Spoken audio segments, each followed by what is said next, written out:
2, 1. The following Pulpery podcast is brought to you by The Goddamn Sauce. Go to thegdsauce.com for details to order all the sauces to replace your ordinary condiments. Welcome to the Pulpery Sportscast with Brock and Ben. This podcast is where we discuss the sports headlines that intrigue us and those little stories that enrage us.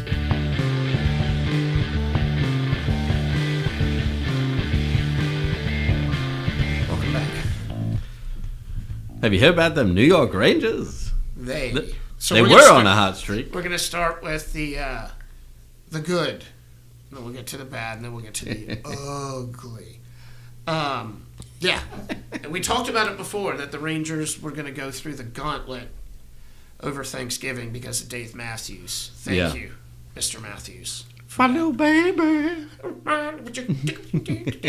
Yeah. So it started terrible. Well, I mean, that's what it was. No. Everybody knew exactly.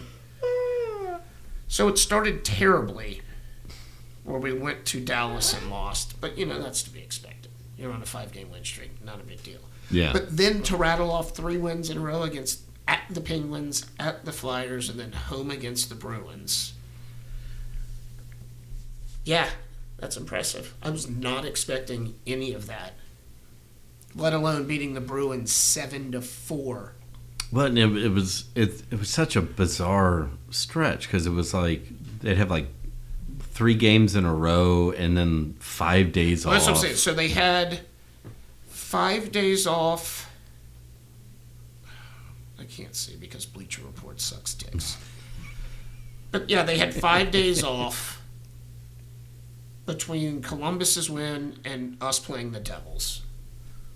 And then they ended up beating the Devils, which I was sure was going to be a loss. Yeah. It's like, there's no way we're going to come 5 days and we're playing the team that everybody picked, the sexy team this year, who, by the way, happened to be in almost dead last. So we beat them, and I'm thinking, okay. And we don't have, at this point, Lindgren and Fox. We were missing our best 2 defenders, and we have been for a while, though Adam Fox comes back tomorrow. Ooh. So, yeah. We've been doing this, and Sheesty was hurt. Right. So we were Jonathan Quick, which isn't bad. Dude won. How many cups did LA win, the Kings? 2? 2, yeah. And Chicago won 3, because it was like those 2 for 5 or 6 years. Yeah. All right. They beat us in that time. That's the only reason I know. So, yes, all this, I am awesome. Team looks good. Like, I can't fault them. They, at 5-on-5, they look great. Their penalty kill's good. They're not taking too many stupid penalties. Speaking of penalties, there was a game last night. It was Ottawa and Carolina. But they had a line brawl. Yeah.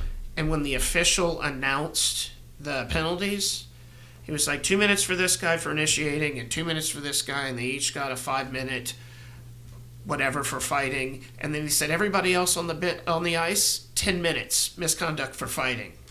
And he said, everyone on the ice, 10 minutes.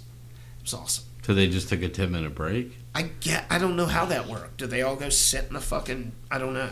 To like a little party in there. I just heard the clip of him saying that. I was like, man, it's like that official saying, giving him the business, 10 yards.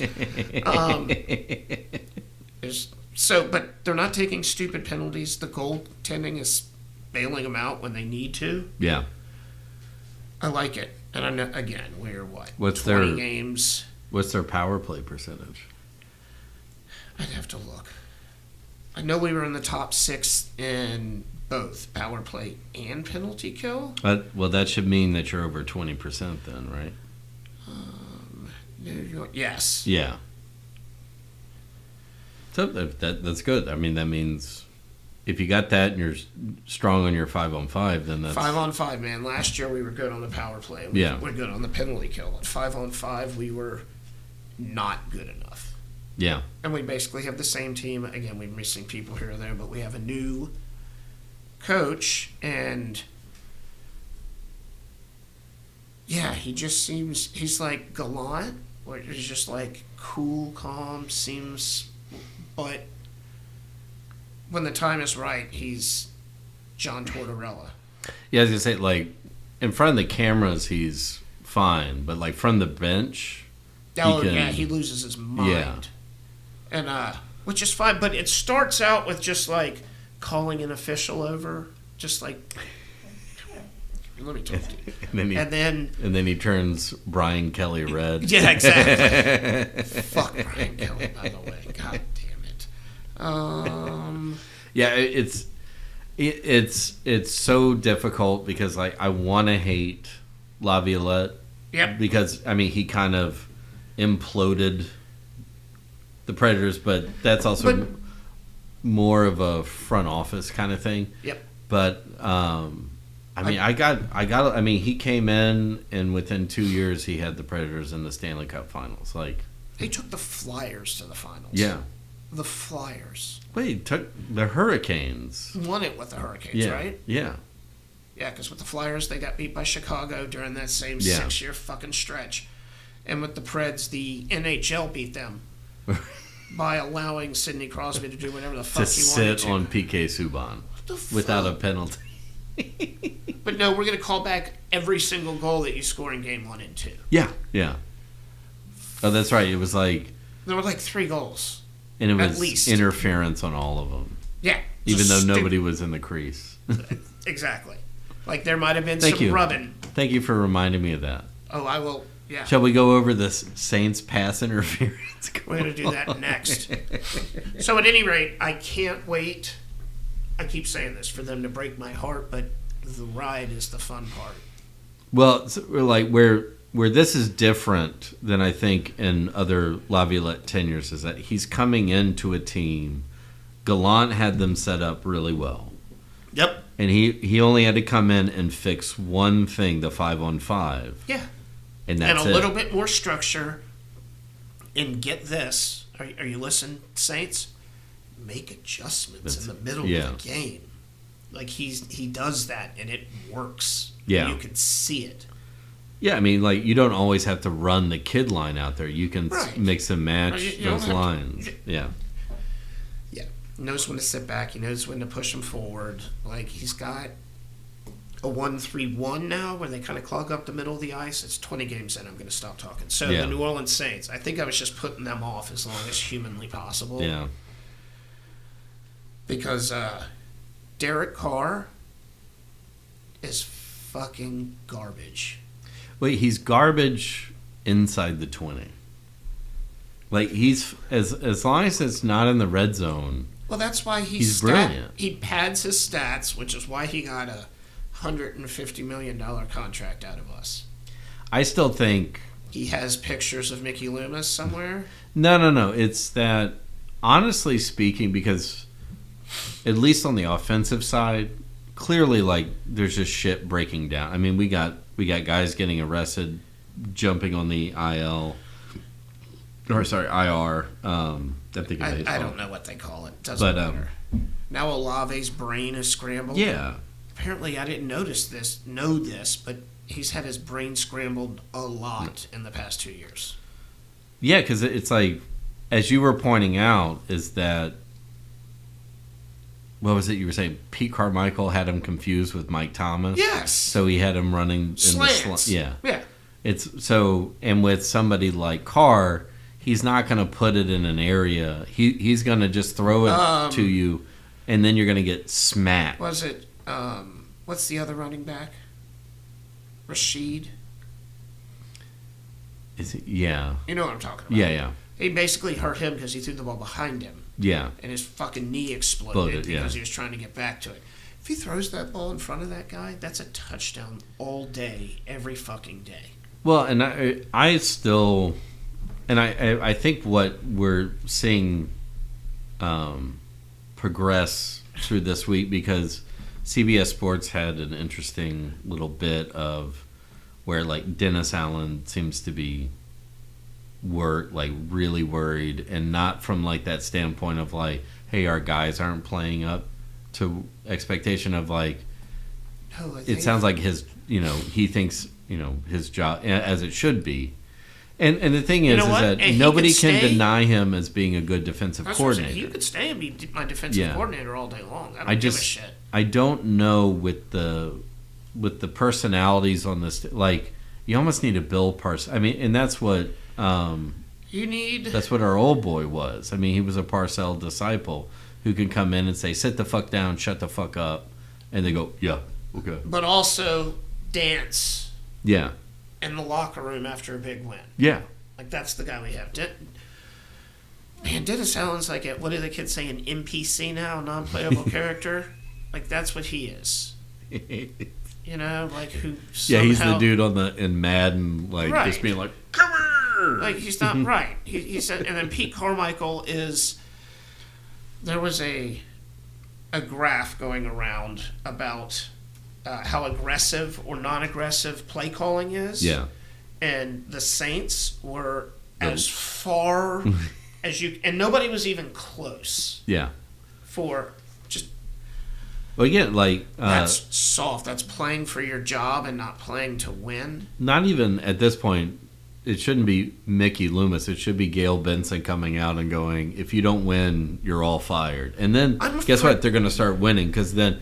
Every time Carmichael's name has been in the news of like, this guy can't do it, guess what they do the next game? They have a good week. They fucking light it up.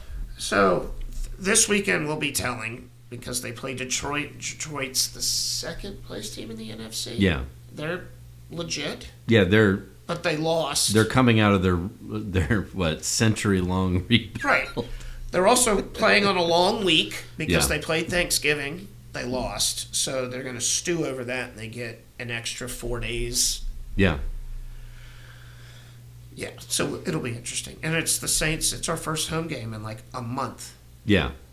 But, and I don't want to make it sound like I'm defending Carr at every turn, but there's too much video evidence to... even then, it's like we don't know what's being piped into his headset. In his helmet, drop back 3 and throw it to this guy, right? Well, that's what he's doing. He's like the Madden kid, right? And that's what Atlanta showed, is that all you have to do is look at his eyes, and you know exactly who he's throwing it to. Exactly. The safety came from the other end of the field. Carr even said, "Well, he shouldn't have been doing that. Like, that's not even. Nobody would do that." But at the same time, of course they would, because you're staring at the fucking guy. Well, and as we've talked about in previous episodes, like, there's internet people out there pointing all this out, and that if your coaching staff is not going, hey, stop fucking doing this, and it's not isolated incidents, it is a dozen times in a game, and this is where I kind of feel like the Saints are at, and it almost. And you would know better than I do, but at least the outside perspective of when they were the Aints is a coach would find a scapegoat and then just who was it before? Jim Mora? No, the quarterback before Aaron Brooks. Yeah, and remember it was like, well, he runs too much, or he was dumb, but he won our first playoff game in history. So he was a good quarterback. He was like Michael Vick and Chase. Right, but nobody looks back at those times and really goes like, oh, well, the coaching staff just wasn't getting him up to par. Who was his coach? I will leave it at this. Hostetler? No, that was the quarterback, but yeah, fuck you. Hazlitt, yeah. But God, those are some lean years, but we were actually good. So. Jeff Hostetler has a ring. Trent Dilfer has a ring. This was a fun one that was brought up. Who was the Tampa Bay quarterback when they won? Wasn't it Dilfer? We want to take this time to thank you for supporting the Pulpery Podcast. We are available on all podcast platforms, so please follow us and turn on the downloads. You can always delete them later. If audio is not your thing, we are on YouTube. Check out our page and hit the subscribe button, like our episodes, and share with all your friends. Follow us on all the socials for our latest content and additional takes on the latest stories and news. If you need a change for your taste buds, go to thegdsauce.com and change the way you think about the way you eat. From their signature goddamn sauce to their ghost pepper sauce, they have everything you need to rethink condiments. Help support an independent business by getting rid of your same old condiments and boss up with the goddamn sauces. Yep. On All you. right. Speaking of black magic, word is that Is this Black Allegri Magic- or? it's Antonio Conte Oh, coming back. to Juventus? Yes.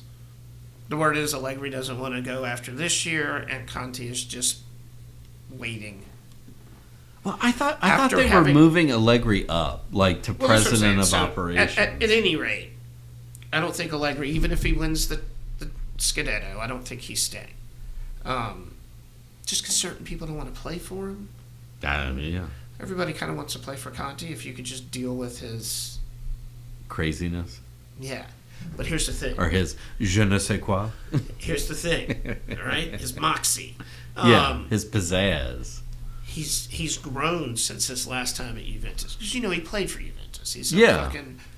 I mean, like, any manager that goes into the Premier League, He won yeah, with Chelsea.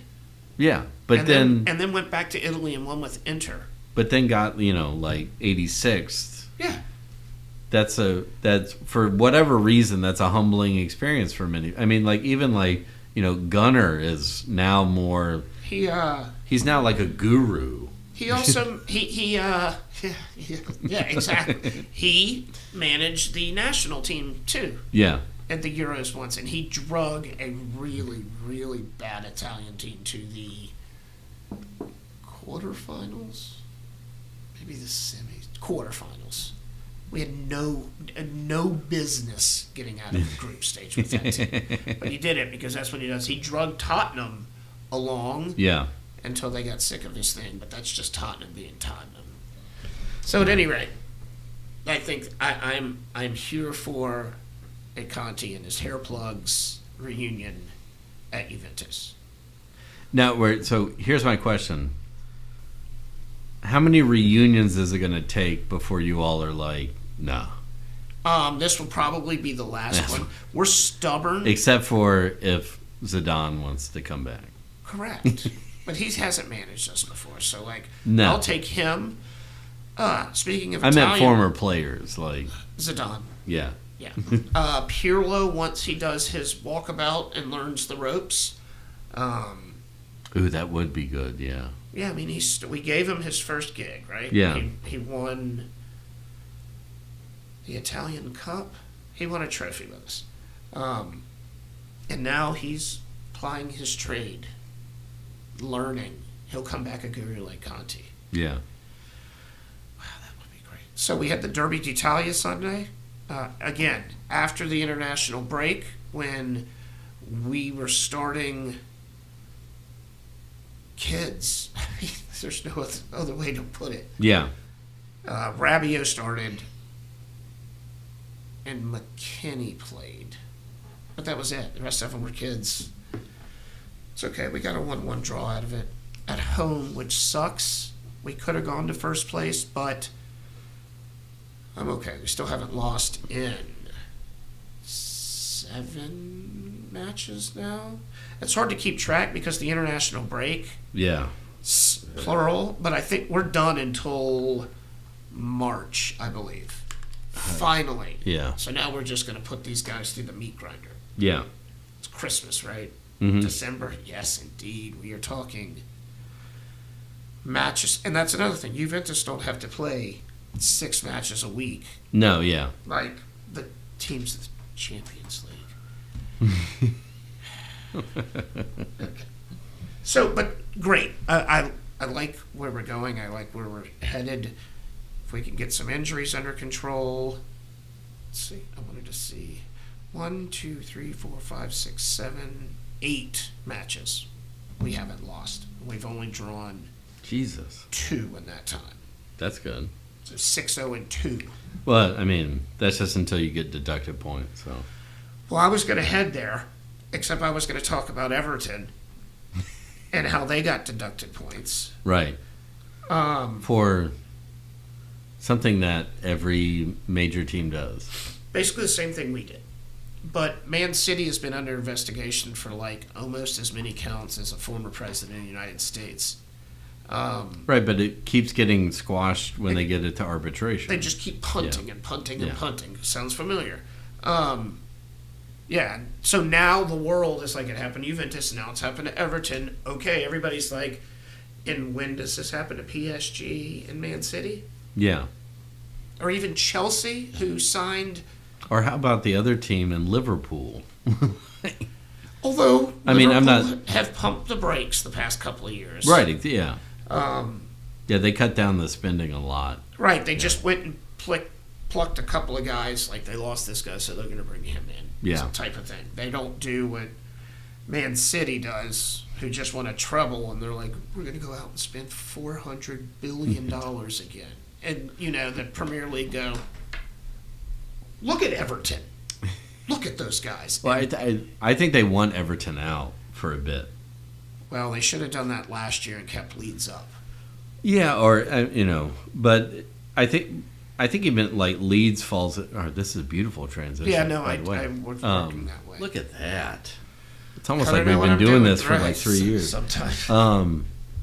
But yeah, I think there's the Super League teams that they're never going to touch, Right. and then there's those teams like an Everton, a Leeds, that they'll want to push down. Right. Now, again, Leeds, they didn't have point deductions and shit like that. They just...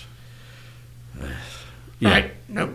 But we'll get back to that. But they do that. Yeah. They pluck. Italy's the only Yeah. country ballsy enough to go, watch this. Well, and I think, like, particularly in the case of Everton, is that they're in a high-profile city. Right. So then it's like, if we relegate you, then Which it is looks like we're basically- being that's effectively fair. what they've done. Yeah. They took 10 points from them. Yeah. And they'll get it back, and it'll go away, Right, yeah. and it'll fuck with them, and they will be above relegation and somehow get relegated. That's basically what's going to happen here. Yeah. Although I don't have the Premier League standings up right now, but it's just Liverpool, Man City, Tottenham, Aston Villa. As I say, like the bottom, like I know that point deduction put Everton below. Oh yeah, they're way Luton way, Town yep. and that bunch. So that's you know, we always have to be reminded it's a fucking business, and so the more hope you give to a Luton Town team. My phone just shit itself. Well, and that's the thing, right? So not only, yes, I accept cookies. Why do I need to keep doing that? So, Arsenal won. So they're up top. Arsenal, City, Yeah. Liverpool, Aston Villa, Tottenham, Man U. But Man U's 6 points off of Arsenal. That's the top half. That's through 6th place. See, I'm more concerned with the bottom Well, that's where I'm saying it. So, because I'm a bottom dude. Burnley, Everton, fat bottom girl, Burnley, Everton, Sheffield United, Luton Town is now safe. Yeah. So, and technically, Burnley has a minus 22 goal differential, I was which say, is yeah. fucking bonkers. Since we've been watching Premier League, it's like Burnley, Watford, And they were, I think they're actually down now. yeah, but it's But you're right. there's those there's that group of teams that are up and down, up and down, up and down. Fullerton, Yeah. Nottingham, Burnley, Sheffield, Brentford has managed. Was this their 3rd year up now? Yeah, They're up there fighting for mid-table. tied for 10th. Yeah. Wow, good on you. Yeah, Just hope COVID doesn't happen, because I swear to Christ, if COVID doesn't happen, Leeds is not relegated. and but we went over this I think last year. Like Brentford, has always made the smart move since they got promoted. Yep. They never Sell went high, buy low, keep everything intact. They got a bunch of 70s and 80s on their teams. Yeah. And if somebody steps up, sell them. Yeah. We're going to buy 3 people to replace that one guy.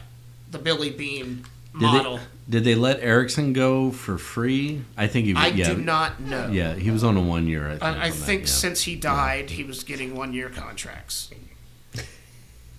I mean, he did.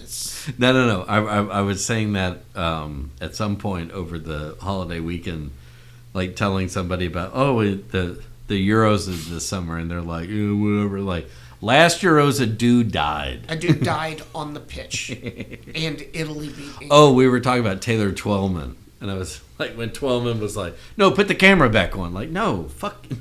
And then they were like, "No, we do not need to see that anymore ever again." But real quickly, to touch on our boys, Leeds drew, unfortunately. And unlucky. Tied with West Brom. Yeah. Unlucky. I mean, the stats are always in our favor. So finishing in the first half is what killed us. Yeah. And then, of course, falling asleep 30 seconds before the halftime. Yeah. Thinking you're cruising into halftime. Fell asleep once, and imagine that. Someone was at the front post this time. Yeah. Yep. Was it Firpo? No, it was somebody else because it might have been, but yeah, who's the other guy? Rodan. Yeah, I think it was him. Like he let the offense. But that kid's like 22. Like he just let the guy get in front of him, get goal side of him. You can't stop it. He just one touched it. But it's gonna happen. But they're. This sounds crazy. They're only 10 points back out of first, but tied with West Brom, and that's only because we're 1 behind them on goal differential. So technically, we're 4th now. Okay, and we've beat all 3. Have we played West Brom?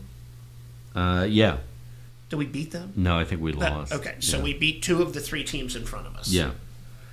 And that's all you can do. Pick up points against them and pick up points. But they were on the road, though, this week. So Leicester's not running away with it anymore. So. Did they lose this weekend for 4 in a row? I don't have that up on my phone. I don't. They were on a 3-game losing streak, which is why Ipswich was able to catch them. So, Leicester is still at 14 wins, 3 losses, no draws. All right, so they won again. And so what that also means, Leicester's due for a few draws coming up. Well, it happens. You get goal-scoring droughts. I mean, Ipswich has 12-3-2. Right. So, I mean, everybody else has a bunch of draws other than Leicester. You're due. Yeah, man, draws will kill. But I'm okay with the draw on the road. I've said that forever. Yeah, of course. I am okay with the draw on the road. I agree with that. Unless you're playing a bottom 4th team, those bottom 4, 5, 6 teams. Yeah. I want 3 points on the road. You got to pick up max points against those teams. So real quickly, touch on Champions League. PSG and Newcastle drew, and Newcastle is 2 points behind PSG in the group stage. So who else is in that group? Borussia Dortmund. And they're next, and then Milan. They're top. Right? No, they're top with 10. Okay. PSG has 7, Newcastle 5, Milan has 5. But Milan has a -4 goal differential. I think they're done at this point. That was the group of death. So Dortmund's winning the group. Yeah. Wow, Newcastle might not even make it out. How many games are left in that? They play. I think there's one more week. They play 6. So if somehow Newcastle wins and PSG loses, and they're not playing each other because they just did. So Dortmund, I think that'll be interesting because all 4 of those teams are good. Yeah. Who else played today? Barcelona. How's that group look? Barcelona at the top with 12, Porto 9, Donetsk with 9. The following Pulpery podcast is brought to you by The Goddamn Sauce. Go to thegdsauce.com for details to order all the sauces to replace your ordinary condiments. Pulpery is a privately produced podcast by Brock Ryder and Ben Grimmy. On social media and photography by Beck Ryder. Original music by the Heisenberg Compensators.